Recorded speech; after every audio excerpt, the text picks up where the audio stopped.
Dan Wilkins is back. I've had a conversation with you before and I loved it. I'm so happy that you're back online with us at Caboose. So, welcome to our Divergent Discussion. My name is Carla. I'm a registered psychotherapist. I'm also the clinical lead for Caboose and busy with my PhD at the moment here in Lisbon. Caboose exists to create belonging, understanding, and support for neurodivergent people. At the heart of what we do are neuro nuggets, for our short, practical guides that help you understand how your brain works and find ways to make work and life easier.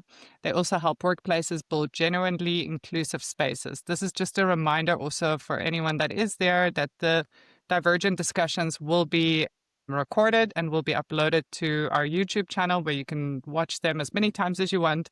We'll also have time at the end for some audience questions. So if there's any from you, please add them to the chat here on the side, and then we'll see how many we can get through.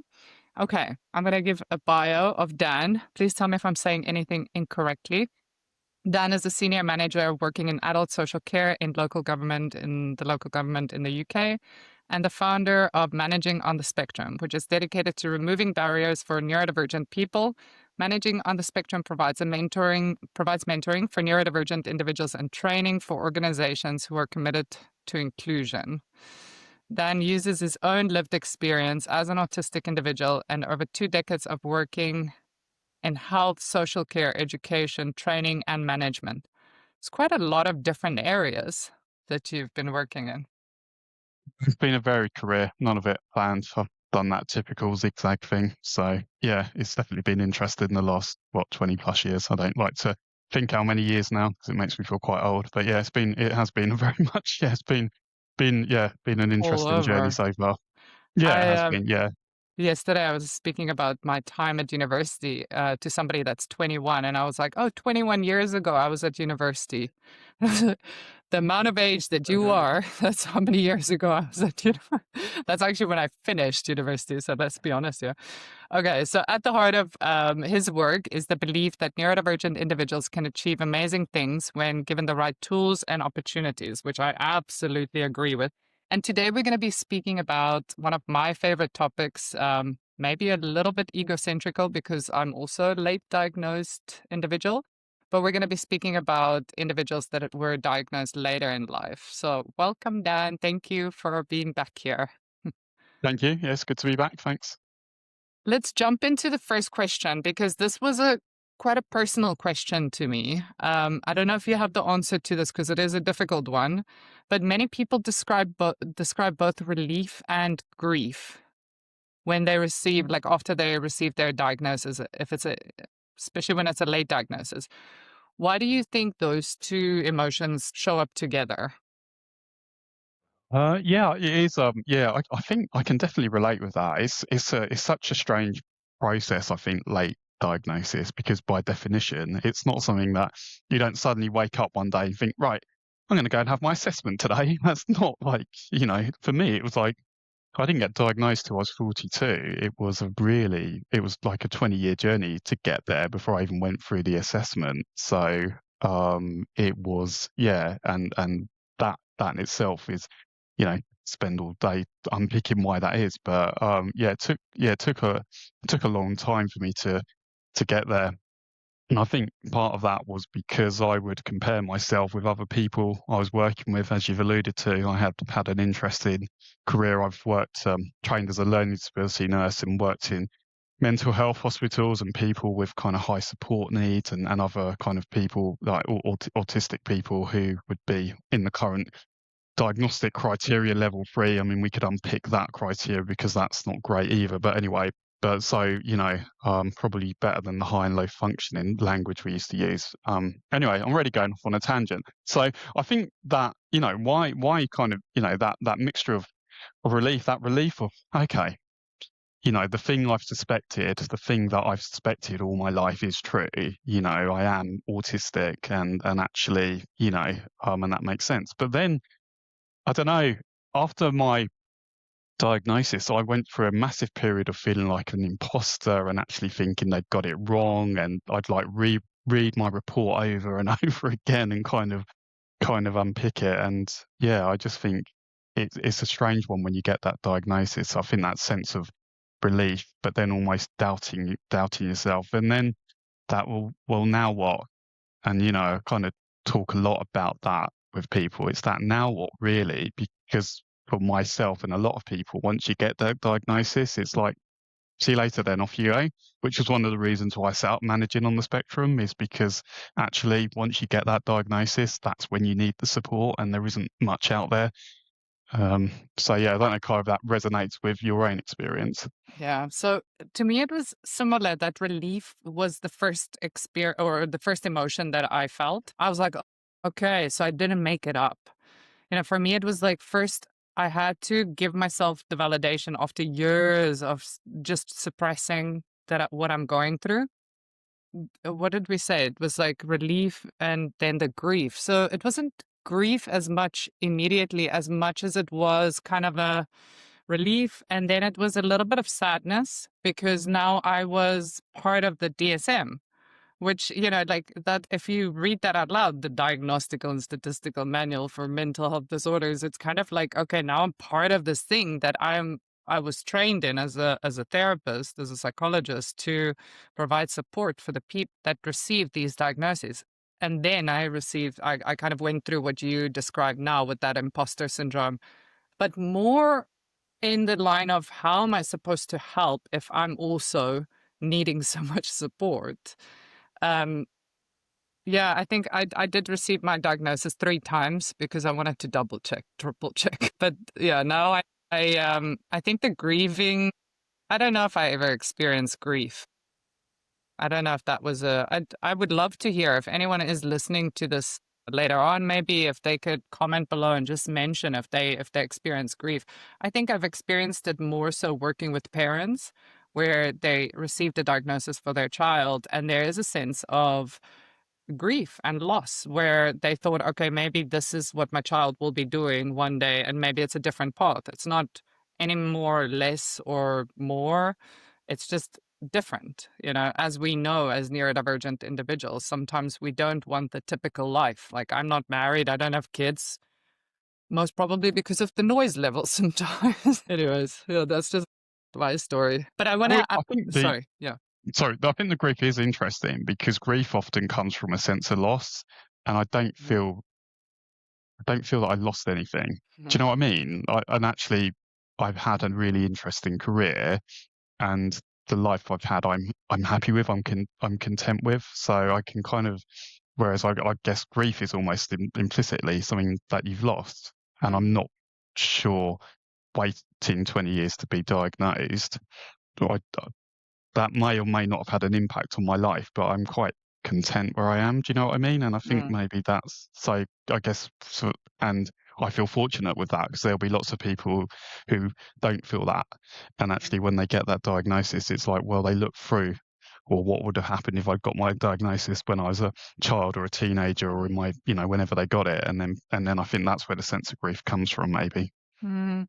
Yeah, that's very true. And I think also you can grieve something that wasn't great for you as well. So if you grieve a relationship that you're out of after years of feeling, okay, not good enough for the person, there's still a sense of grief that you go through. And I think this could be similar to sometimes what we go through because in my previous pre-diagnosis life, I would be a lot more social and I would suppress a lot more. Now I am the person that says, this is too loud. I can't stay in this restaurant. Let's leave.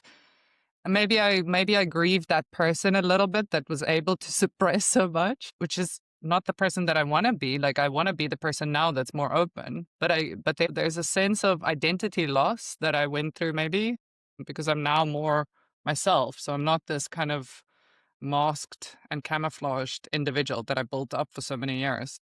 Yeah, no, I think that's interesting, and yeah, I think I can relate. And when I look back in my kind of teens and 20s, forcing myself to go to social situations, which with every fibre of my being I didn't want to go to, but I went to, guess, and I don't do that now.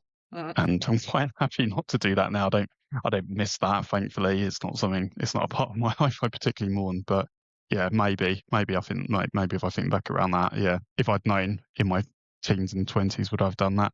Probably. I probably still would have forced myself to, because yeah. The That's for diagnosis sure. doesn't remove the social expectation. The diagnosis gives us a better understanding of ourselves, but that social expectation, again, particularly thinking like uni and stuff like that, Yeah. that socialization is meant to be part of the experience, isn't it? Mhm. And I think now, sorry, I'm drifting away from our questions, but I think also now with the socialization and the expectations, I mean, it's not that I don't want to be social.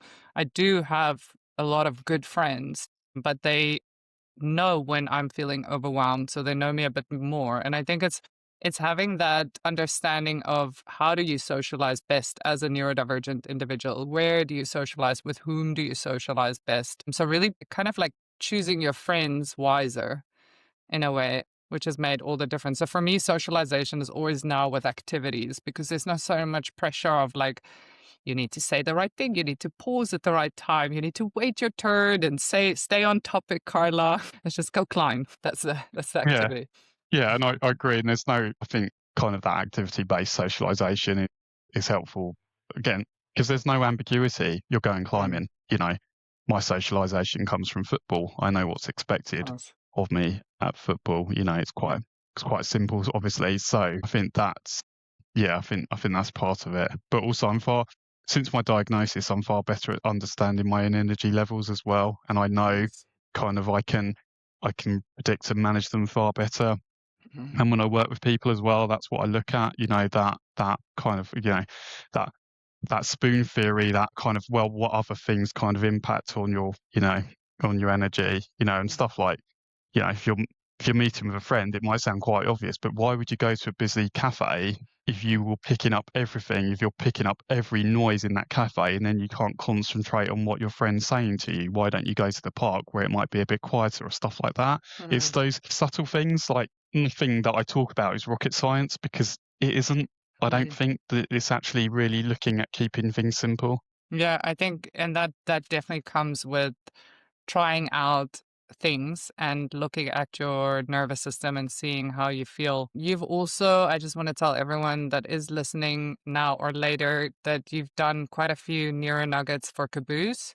So Mhm. they should definitely go check those out. I'll be saying this at the end too, but I really love the neuro nuggets that we have because they were created by neurodivergent people. So it really helps you to know like what kind of brain you relate to better because there's so many different types of neurodivergent profiles too. So it's really interesting.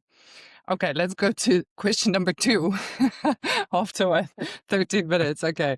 How can people start to reframe their past through a neurodivergent lens without getting stuck in what could have been? This is also like I should have or I could have. You touched on it earlier, but this is such an important question, I think. I think it's so difficult, isn't it? Because in my practical brain, it's like, well, you can't change what's been. You just can't. So I could have done lots of things, but I didn't. So it's about kind of reflecting it. And I think through a neurodivergent lens, once you've got it's actually understanding the reasons why you responded the way you did. And actually, I think that Mhm. maybe this goes back to a little bit of grief, but there's a lot of kind of self-criticism and I've always said that nobody will be as harsh about me as I am about myself. I've Mhm. always been my own biggest critic. You get 99% in a test. Why didn't you get 100%? You know what I mean? Mhm. It's laughable when I look through my academic career and I've done reasonably well, but I'm still not satisfied because I know I could have done better. But that's complete and utter nonsense. Mhm. But I recognise, well, that's perfectionism. Well, where does the perfectionism come from? Well, there's a strong link with rejection sensitivity dysphoria, i.e., if from an early age, you're always told that being your authentic self is wrong. Stop fidgeting, look people in the eye, stop talking about your special interest and so on and so forth. Then is it any surprise that then as adults, that then kind of presents itself as perfectionism? And I think through that neurodivergent lens, it kind of makes sense. You can start to look at the layers behind it and actually step back because Mhm. it goes back to my salient point, my first point. You cannot change the past. That's obvious. You just can't. What's Mhm. happened has happened. But the way you talk to yourself about it, the way you reflect on yourself, that's Mhm. you know, kind of important. And it's a bit of a cliche, but you can change the future as well when it's like trying to learn from the past. And I do think that self-critical is so it's not in the DSM-5, but it should be, because I imagine that a lot of autistic and ADHDers and ADHDers would kind of resonate with that. Mm.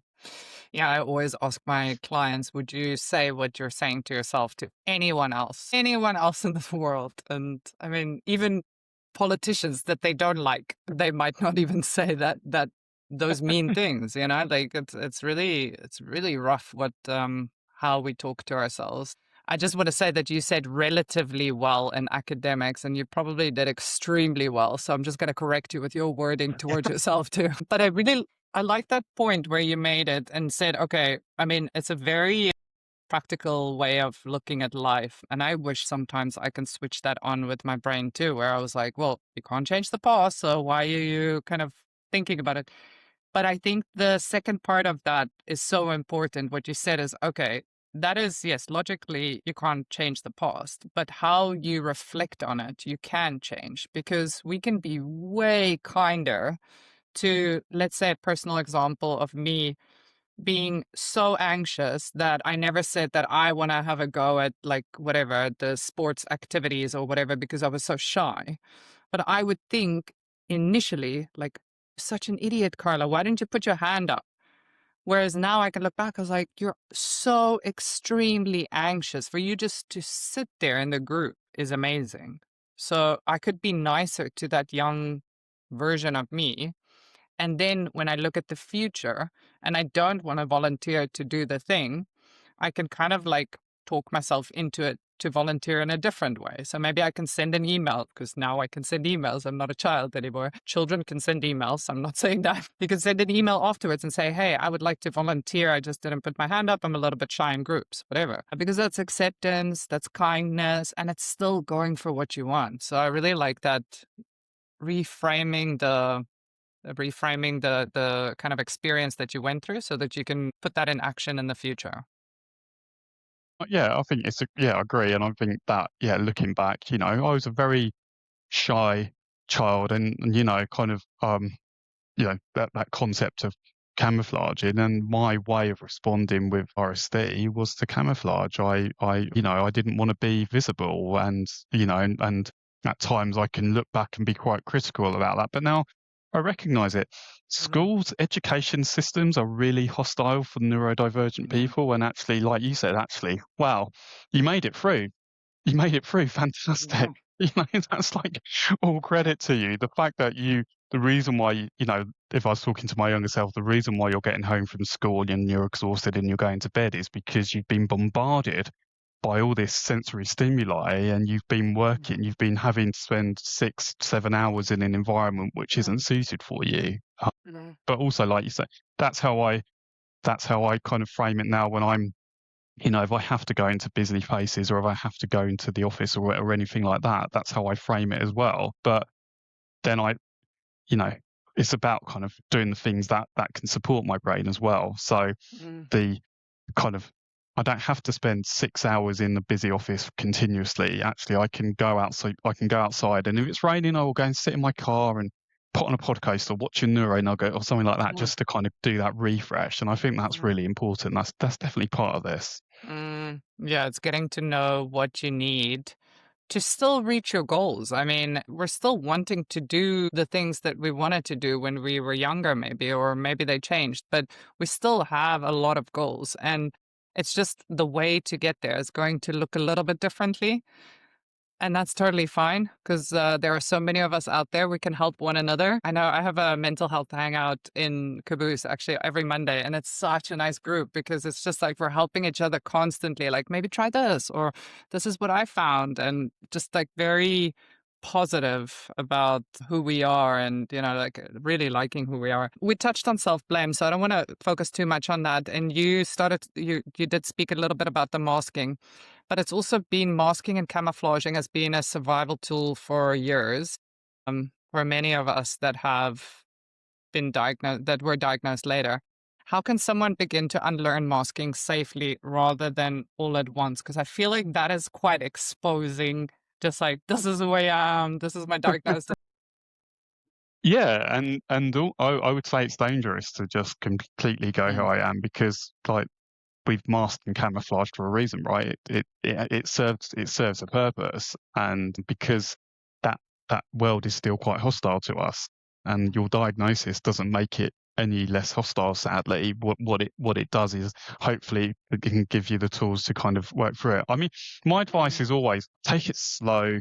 Like, don't just go, "Woo, hello, here I am. Look at me, I'm masked," because that's like going to lead to burnout, and actually, that's going to have a really negative effect. So actually, you know, find the one or two people in your life who you feel safe unmasking to. The second thing is, it's not like it's almost like we think about masking as, I'm just going to take this off and on. It's not as simple as that. It's not, it's not like removing just a layer of clothing, because it has different elements to it. And actually, again, that masking, part of my own challenge when I was diagnosed was, well, which part of me is the autistic Dan and which part of me is Dan? And actually, well, they're meshed together. It's like, it's like, it's not as simple as that. So I think it is about, being safe, being kind to yourself, kind of, having, when I work with people, like having a list of like, well, what are your masking behaviors, and focusing on one, not doing that ADHD autistic thing of, I'm going to do all 50 at once. Actually, let's look at one and just going slowly, and preparing yourself for the response of people, because the ones who are closest to hopefully will be supportive, but there will be other people who will not like to see the unmasked you. When I started taking fidgets to work, and when I started wearing loops to work, that was not that caused curiosity and intrigue, but it wasn't always the most positive response. And I think that's something to be mindful of as well, because back to the previous question of that euphoria of, hooray, I have a diagnosis, and then almost naively thinking that everyone else is going to be euphoric for you. That might not necessarily be the case, because people will be, you know, so for me, I'd be masking, well, been working since I was 18. So by the time I'd had my diagnosis, I'd had 24 years of masking. I'd built a career through masking. And then when I started to unmask, that was something slightly different to what people had seen.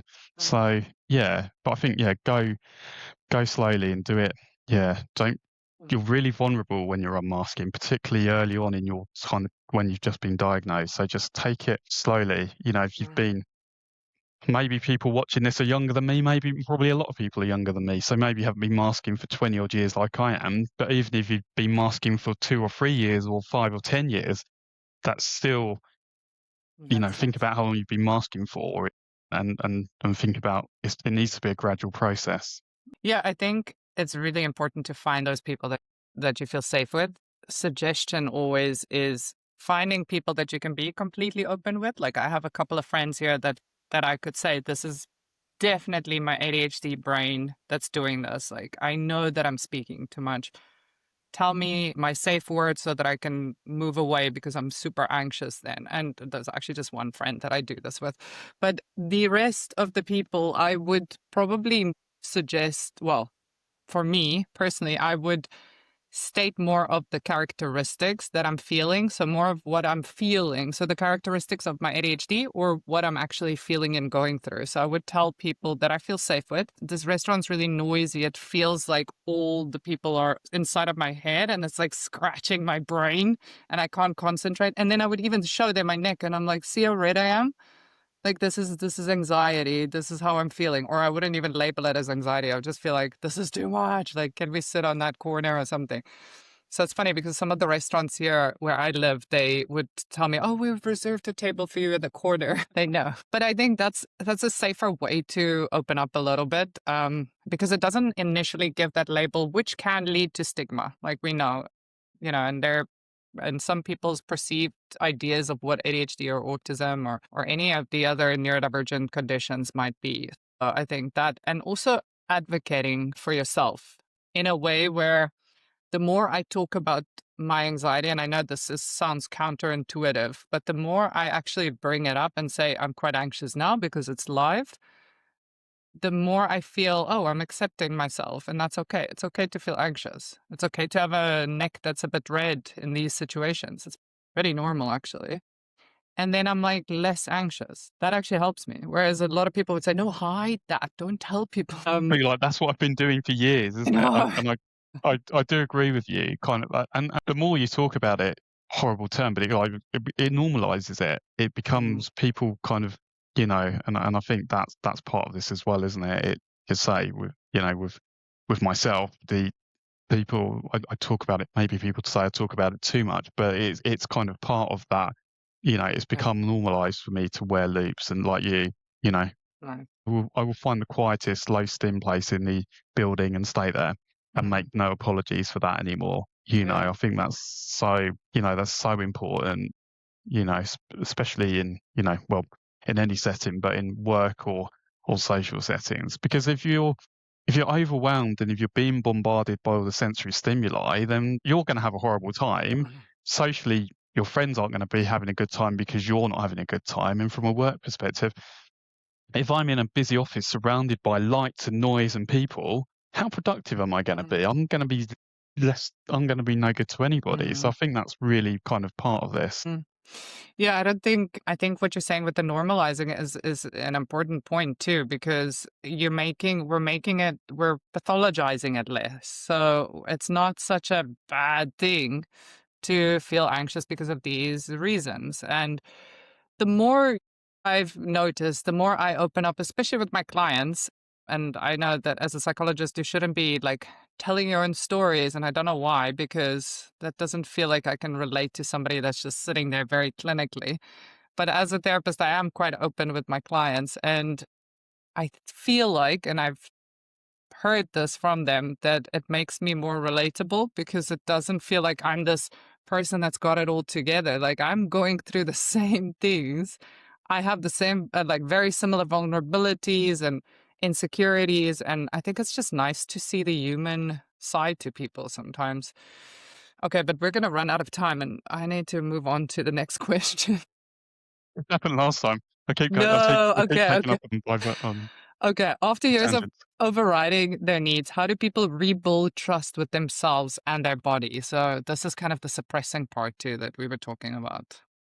Yeah, I think goes back again to kind of naming it, and we have been taught to distrust our bodies because every time our bodies be screaming out saying it's too noisy in here or it's too loud or it's too bright, kind of society and ourselves have been telling us no, it's not, you're wrong. And when you have that over years and years and years, you do, you know you doubt yourself, you doubt yourself. So for me, again, it's like, well, just yeah, it's naming it, and it goes back to that. It's strange, isn't it?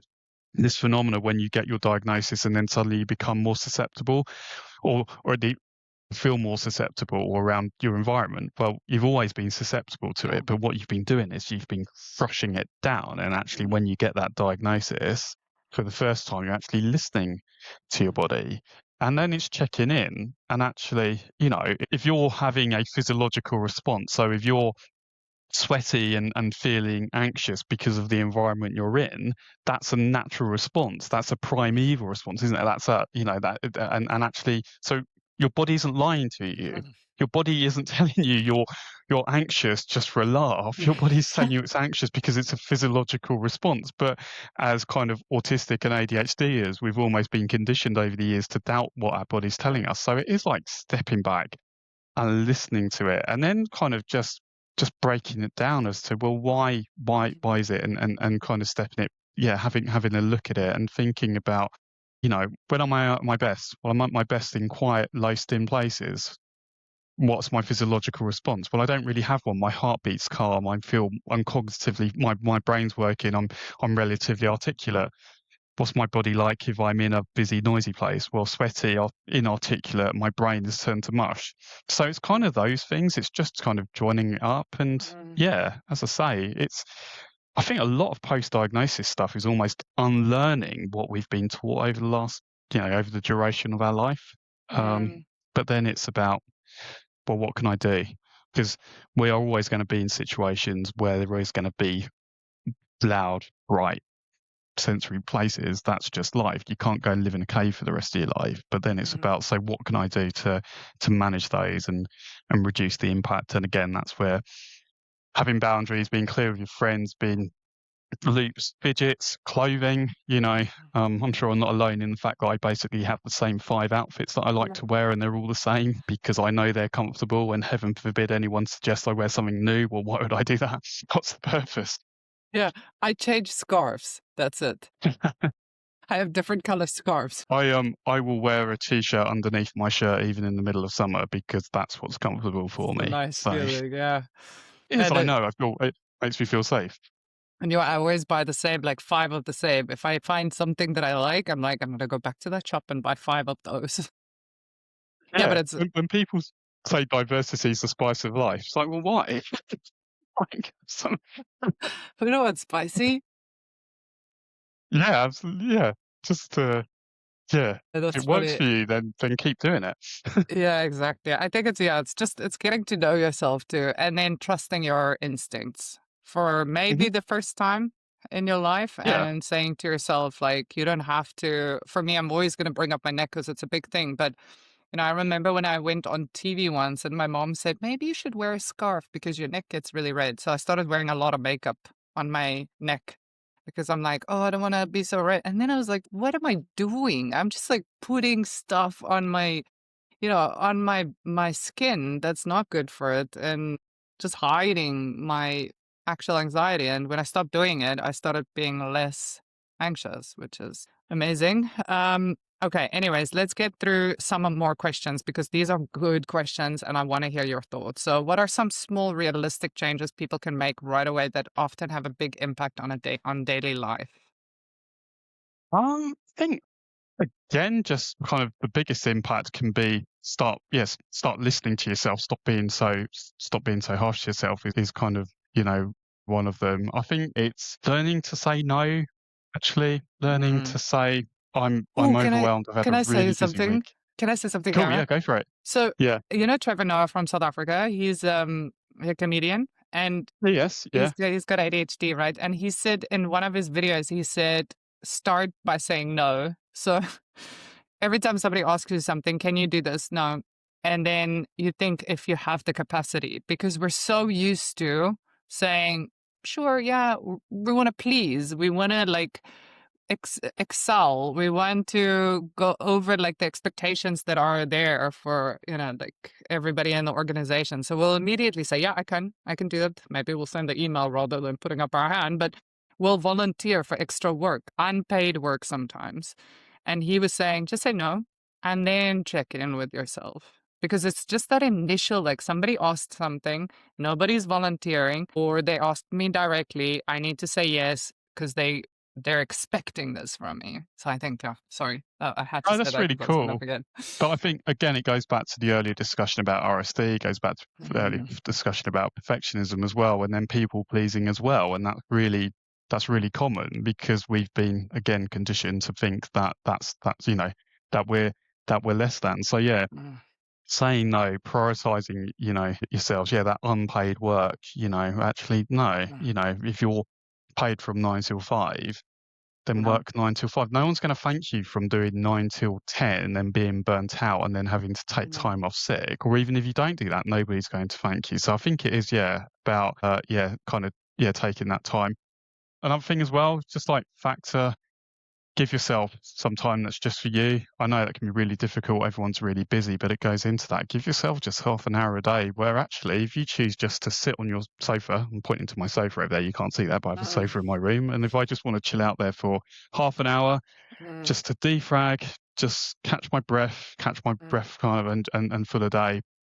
I think that's absolutely fine. Stop apologizing as well. Gosh, how good are we at apologizing for everything? Everything's our fault, even though it was nothing to do with That's us. so funny. Isn't that, but I mean, that's also a South African thing. I don't know, like the British also apologize for a lot. Oh yeah. But it's like a double Oh yeah. whammy. It's like a cultural thing and a neurodivergent thing. So I start sentences with sorry, sorry, yes, a lot of times. Yeah. No, it's definitely a I British almost said cultural thing as sorry for well. interrupting, and I was like, no, don't do it. Absolutely. But again, it goes back, I guess the theme of this kind of discussion has been self-talk because that's what it goes back to, Yeah. doesn't it? And, just stop being so harsh to yourself and being Mm. kinder to yourself. But yes, starting a sentence with saying, "I'm sorry." Why are you sorry? Mm. I'm sorry it's raining. Oh, if only I had that much power to control the weather. Well, my dog definitely thinks I'm in charge of the weather because every time it rains here, he looks at me. He's like, "Oh, Carla, no, it wasn't me." I have I have 3 cats, and it's pretty much rained in England every day this year, and they are just driving themselves and everyone in the house crazy for Oh, similar because they keep shame. going outside, coming back in as if to say it's raining, and no, nothing I can Oh, shit. You should say sorry to them. maybe I should. I mean, cats, I don't know if you're a cat well, you have got a Yeah. dog but, yeah, cats do think they Oh, rule and the you. world. Yeah. Uh, Um, uh, so and our 3 definitely do. They definitely rule the house with my wife and my 2 children. They are definitely the ones in charge, and they know it. They have that kind of "I'm a cat" kind of yeah, mentality. yeah, yeah. No, I'm a cat and I'm boss, and you're renting from me. Where is my money? Absolutely. We talked about boundaries, but what boundaries tend to become clear or non-negotiable after diagnosis? And aren't there? Like, isn't it something that we have to teach ourselves to do more of, like putting in boundaries? Yeah, definitely. I mean, definitely the context, kind of routine. I mean, for me, my routines are non-negotiable to a certain degree. They're important to me. Mm, I have a set routine. yeah. I always have my lunch at 1 o'clock, and that's non-negotiable. So at work, Yes. don't book a meeting. Don't give me a meeting for 1 o'clock. I'm not going to go. That's important to me. I need that. Or if you do need a meeting at 1 o'clock, give me advance notice because again, there's a danger that people think that autistic people can't alter our routines. We can, but there needs to be kind of I can't just do it. If somebody said, well, it's gone 1 o'clock now, but do you know what I mean? If somebody said, right, 1 o'clock on at 9 o'clock at 9 o'clock in the morning, they said, "I need to meet with you at 1 o'clock." I'm going to struggle with that. So I think it's definitely that. Yeah, that. If I say I'm tired or I need some rest, then don't say you'll be all right. No, no, respect my boundaries. I think I'm far better at that. I'm far better at respecting my own boundaries and Mm, far better at advocating. I have a real I'm I'm very time fixated. And that whole if somebody says, "Have you got a minute?" and they mean half an hour, well, I will say, Do you actually mean 1 minute or do you mean 30 minutes? Or do you mean I think the other day I said, "Do you mean 30 minutes?" randomly because that's where my brain went to. But do you know what I mean? I think mhm, it's stuff like that. It's just actually because if you say to me it's a minute, then my brain will assume you need a minute. Whereas actually if it's mm, 10 minutes. So I mean, again, it's all these little things. It's just like it's those mm. little things that can make a big impact. I love that. I also most of my clients are either autistic, ADHD, or both, or like some kind of neurodivergence, and they are always on time. Even my ADHDers, like they're always on time, and they respect my time so much. So like 50 minutes, and then 50 minutes is finished, and they'll be like, "Oh, time's up, bye." And I'm like, this isn't usually the case, Usually you want to kind of like stay and see if the therapist will stay a little bit longer. I love that. But I think when you were talking now, when you said like the minute and versus the 30 minutes, do you have a minute? It's not that, and this is such a myth. Autistic individuals do not understand like the nuances of language. Like we obviously get it. Like we understand that you didn't mean just like 1 minute, but you're saying that. So would you want to rather say how long I should prepare myself for? Because we understand that there are like sayings, it's raining cats and dogs. We obviously know there's no cats and dogs coming from the sky, but maybe just say like what you actually mean. Like say, okay, can you spare a bit of time? And then we need to ask questions. So I think it's really good that's that part of what you're saying is that we can't give a list of people, unfortunately, that would be amazing. A list of things saying, like, this is the ideal way to speak to a neurodivergent individual like myself. You need to do this. You shouldn't do that. Ask me about this. Leave me alone here. Don't make a lot of noises. I would have such a long list. But ideally, if somebody does something and it's really like grinding us, we should have that kind of empowerment or confidence to say, you know what, actually tell me how long you need because I'm quite drained. Then they could maybe learn from that and say, okay, they're going to use that with other people too. Because usually what we ask is so good to generalize to every single person in the world, not just neurodivergent people. I also don't think that there's this big distinction between neurodivergence versus normal or neurotypical. I don't believe that. I definitely agree, and kind of when I do training around kind of working with neurodivergent people, that's what I say. Well, like this is the I would neurotypical people, I'm sure, would benefit from knowing a Yeah. minute is actually half an hour. Another thing as well, have you got a minute or without any context as well? That will send, I know if somebody says to me, "Have you got a minute?" My brain will. I mean, I could have written best-selling novels with the kind of roads my brain's gone down. Whereas it's actually, well, can you tell me why? Just what is Yeah. it? So that I can prepare for. But as you said, Mm, Carla, it's about everybody benefits from this. It's not just neurodivergent people. And as I say, it's mm, it's not like 80% are over here and 20% are over mm. there. We're all on, we're all kind of, we're all part of the same society. And I think, it's just important. But say that, have you got a minute without context? Yeah. Don't don't ever say that to an autistic or an ADHD or a neurodivergent person on Friday afternoon. I see you on a Monday. I need to see you on a Monday morning because that Oh, weekend is just ruined so for that person. anxiety, so anxious. It is. Oh, God, I may as well not bother leaving the office or whatever. I may as well oh, just stay there because I'm just going to be obsessed about this. I feel so anxious just hearing that. I was like, oh, no, tell me what it is, Dad. Just tell me what I did wrong. Absolutely. Yeah, exactly. Am I going to get fired? Because that's where our brain goes. We always do, like, we catastrophize things, right? And sometimes it's because of our trauma response. Sometimes it is just because we don't have the context. So we make it up so that our brain sticks to something that's concrete. And Hmm. we are going to go to negatives because we would want to prepare for the worst. So, yeah, absolutely. Try to tell us what you want from us and let us know. This is actually very good in relationships too. I would often say, listen, can you just tell me, even if we're having an argument, that everything is going to be okay? Because this argument, my mind goes, oh, okay, everything's done. We're never going to see each other. It's finished. I'm going to be single for the rest of my life. But now, if the person knows, okay, look, you can even have a safe word. You can say, look, this is just an island. We're gonna sail past it. That's also I hadn't considered that in kind of relationships, but you're right. Yeah, absolutely. Yeah. This is just we have a difference of opinion and we're going to yeah. thrash out that difference of opinion. But at the end of it, the relationship's still there. We're still good. We're just having a difference of opinion. And I think, difference of opinion in relationships is healthy sometimes anyway. Yeah, for sure. Like it helps with growth and everything. Okay, I'm gonna ask you three quick questions and then we're gonna see if we have time for the last one. But how can someone begin advocating for their needs in work or relationships? We just spoke about relationships without feeling like they're asking for too much. I hear this often, especially from people that were diagnosed later in life. I would hear them say, but yeah, but everybody's like this. And I'm like, no, what you're asking for is actually, it's not a want, it's a need. So yeah, what would you say there? How But could I they? think you're spot on with that. It is. It's not a want. It's an absolute need. In UK, autism, ADHD, you're protected under the Equality Act. There's legislation that means that businesses have to put in reasonable adjustments in order to support you. Now, what is often not understood is that you don't need a formal diagnosis in the UK.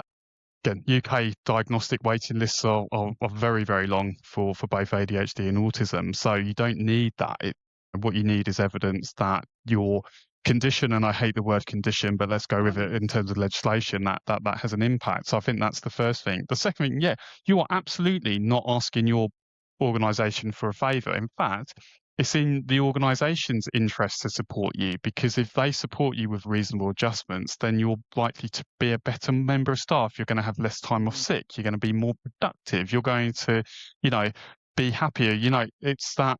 So that's when I talk to people about this, is like, you're not being guilty. There's almost a perception sometimes, a self-perception, that we're asking for an advantage. No, we're not. This is about leveling playing field, and your reasonable adjustments are about leveling playing field. So I Mm, think it's about that. That's so important. It's also leveling the playing field, but making it nicer for everybody. Like we said before, the accommodations are going to help everyone. I just wanted to mention one thing that I often see is we are speaking language for the employers. Like we're speaking the language that helps employers understand, oh, okay, they're going to be more productive. They're going to be happier. They're going to be not taking sick leave.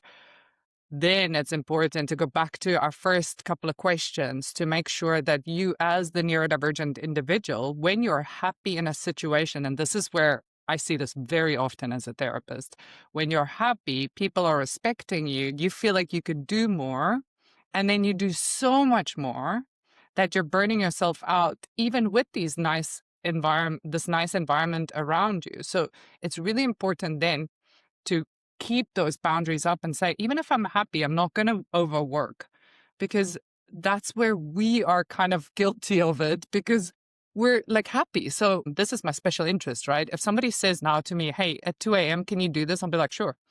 But no, Carla, you need sleep. I think it's important to have that other side too.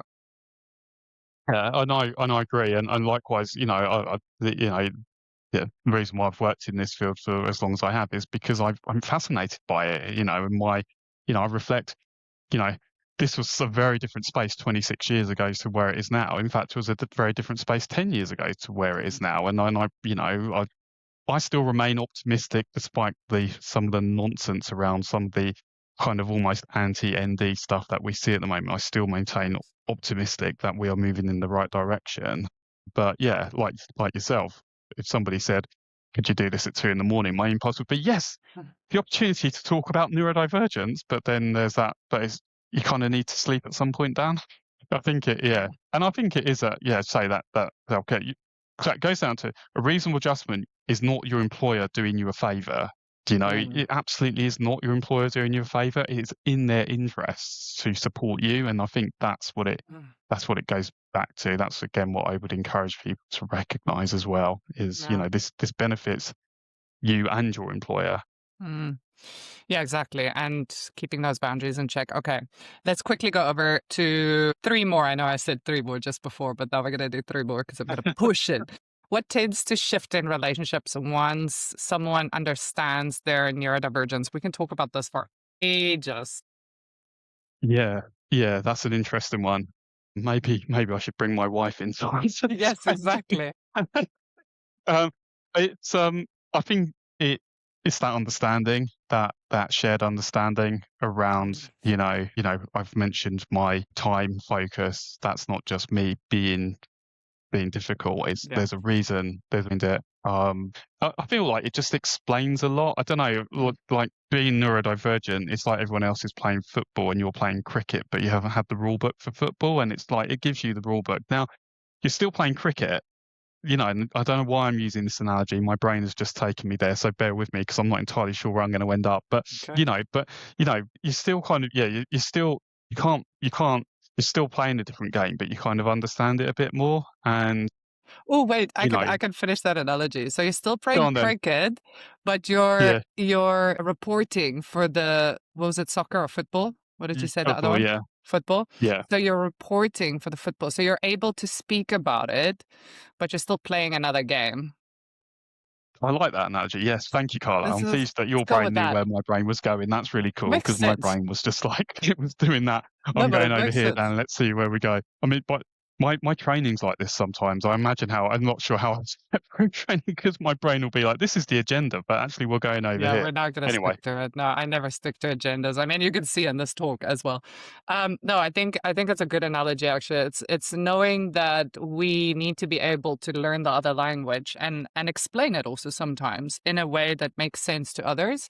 So again, like I would say to somebody that I'm dating, I would say the reason why I'm opening this is my thing is I open the fridge door all the time when I'm anxious. So I'll be like walking around in the kitchen just opening the fridge door and the person would see it.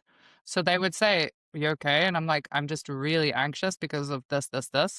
And that gives them that kind of context. So it's not just me randomly walking in the kitchen opening the fridge door, but it's actually there's context now. So I'm speaking the language, but I'm still playing the other sport. my echolalia is really bad when I'm anxious. So I will repeat myself over and over and over. However, I also do that when I'm content. It's just Okay. so That's a good thing as well. it can be a good or a bad thing, but yeah, it's so. This is a bad analogy, forgive me, but I say that like my stims are like a tail wagging its dog, like a dog wagging its tail. Sorry, a tail wagging its dog. That's not what I meant. A dog wagging its tail, because that obviously dogs do that when they're content. So Oh, if I'm no. in an echolalia stim, then it means I'm happy, but Oh, sometimes it that's means my brain is overwhelmed. yeah, it's like a self-soothing, right? So I It's think, definitely yeah. self-soothing. Yeah. Yeah, like so I've got these, like I would just go like this the whole time or touch my face like this a lot. And I've changed it when I'm with academics because I feel like they're a bit judgy sometimes. Sorry. Sorry, university out there. But I would change this to just like, hmm. And I'm very like comical about it. I'm like, I'm just thinking, hmm. But yeah, whatever. I don't think we need to mask it as much. I think it's fine. Like it makes us quirky. Okay, this is actually about the neural nuggets. So you've created neural nuggets for the Caboose app. What's most important for you to include in those, and who did you have in mind when recording them? So about the ones that you've done, which ones would you say are the most important, and for whom? Yeah, I think definitely that unmasking at work is really important, and asking for reasonable adjustments. And when I did it, it was literally for those people who have Yes. just been diagnosed, or maybe not even diagnosed, but they've like that's what they're down that self-diagnosis journey. And for me, it's it was about how you can feel comfortable at work, because like it or hate it, we spend a lot of our life at work, so it's really important we feel comfortable. And again, my the nuggets and what I've said a few times is nothing I speak about or talk is rocket science, because this stuff isn't. It's actually Mhm. about really simple strategies. But I think, sometimes we can overcomplicate it. And in my own lived experience and my own professional experience, it's often the simple things that can have the biggest impacts. And that's what those neuro nuggets were about. Cut through the jargon, cut through some of the noise, and actually, what can you do if you are working, or even if you're not working and you want to work, to make sure that you are happy and well and content at work. And that's basically it, really, in a nutshell. Yeah, that's so important because I think a lot of people would mask the most at work. And that's where we are, unfortunately, the most of our waking hours. Many times we're at work. I'm lucky enough to work in this very sensory safe space of this room, but a lot of individuals work in a place that isn't as sensory safe. And if you can make it a little bit easier for your nervous system to go into that, you won't feel as exhausted, and it might not lead to burnout if we can manage it, like pull back that energy that we give. Oh, this is what I was going to say earlier. When you said the 9 to 5 jobs, I think it's also important to mention that neurodivergent individuals, we give 100% for 9 to 5 because that's what is expected of us. And when you sit that half an hour on the couch, I think that's important to note that that could be in work hours because your Mhm. 100% is another person's, like, I know this is not how statistics work, but let's say your 50% is another person's 100%. So we can scale back a little bit. We have to break it up a little bit more because we hyperfixate. Like, this is the only conversation that I have in my mind at the moment because it's super interesting. It's about my interest. I know you, so I feel comfortable. So I'm like afterwards, I'm going to be crashing. And I need to give myself that space of like not talking then for a little bit. Yeah, that's really cool. And I couldn't help. Have you heard that saying? Or was it ADHD is work twice as hard to do half as much? Have you heard that? No, but Which is that's just like awesome. That's an awesome I saying. can't take any credit for that. I think I listened to it on the ADHD Chatter podcast, Alex Partridge. But Nice. yeah, it just really, I thought that was Mm. brilliant. That just stuck in my brain. Yeah. Yeah, it just sums it up perfectly. Yeah, exactly. Like just listening to that story or listening to that statement in your mind. And I don't think it's just ADHD, it's No, neurodivergent maybe you could individuals. say, Yeah. yeah, I concur. Yeah, definitely. I think, yeah, definitely broader than that. Okay, I'm gonna end with one question, and then we have 3 minutes of me needing to wrap up as well if we don't have any questions. But if someone watches your Neuro Nugget series after receiving a late diagnosis, what's one mindset shift or practical takeaway you hope they would walk away with? I know you touched on this, but maybe one thing that you would end this talk with. What would you want a person to remember? Uh, yeah, kind of asking for reasonable adjustments is you're not asking you're not asking for special treatment. You're asking for what's right to support you. I think that would be the first thing. And the second thing as well is what I always tell people is, that when you get that diagnosis, it's raw, it's emotional, and there's a tendency, as we discussed earlier, just to go 100 miles an hour. Actually, that's the time where you really need to step back, take a deep breath, and just give yourself time, because it is a time thing. So Mhm. yeah, those would be reasonable adjustments are not your job doing you a favor. Just take time and be kind to yourself, because again, goes back into that whole we have to be perfect stuff. If we Mhm. don't, and as you alluded to, Carla, anybody, any neurodivergent people kind of striving and succeeding in this world is doing a really fantastic job anyway. So just Mhm. kind of give yourself that breathing space. You don't need to continue to go 100 miles an hour. Now's the time just to process. It takes time. Just step back from it Yeah. and start to unpick it and accept it's not gonna. You know, I'm fully expecting it will take me another 42 years to unpick the years of masking. So there you go. At 84, I'll still be bouncing around talking about this stuff. Well, hopefully There's you a do, brilliant because picture. that would be amazing, because you'll have a lot more Neuro Nuggets to share then with us. That's awesome. What was I gonna say now about that? It's like the first part that you said about like just what was the first one? And then the Just stepping away? asking for a reasonable Oh, adjustment reasonable is not your adjustment. job doing you a favor. Yes. And like understanding also like the reasonable adjustments is like you said earlier, it will help everyone. And it's not going to be big things. Usually those things are small adjustments and it will benefit everyone. Yeah. And stepping away, I think one thing that I would add is finding somebody that you relate to. So I would say like if it is somebody that if it's somebody like you and they find somebody this I hope this makes sense. If it's a person that relates well to you, to find somebody like you as a mentor. So working with you or just following your work or finding, let's say somebody says, "Oh, I'm actually a lot like Carla." Working with me or with Caboose or with whoever, or just looking at some of these videos and seeing, oh, okay. So she's also anxious. He's also speaking about, his things like echolalia. She's talking about her stems. Like it's not so bad. Like it's just a thing we do. And we're awesome. Anyways, I'm out of time. Time blindness, which I don't like that word. But okay, I'm gonna wrap up. Thank you so much for your time, Dan. I'm gonna try and respect it so I don't go a minute over. Let's quickly double speed. This is a reminder to everyone at the audience and everyone that's listening that we have a range of divergent discussions coming up. You can find all of the details on the Caboose app, as well as our newly launched Neuro Nuggets. Please check those out because Dan's also there. They're practical guides that help you understand how your brain works and find ways to make work and life easier. And they're also for workplaces to help create more inclusive spaces created by neurodivergent people with lived experience. And we'll send a very short, literally 2-minute feedback survey after this. And we would really appreciate it if you could fill this out for us. Thank you so much. Thank you.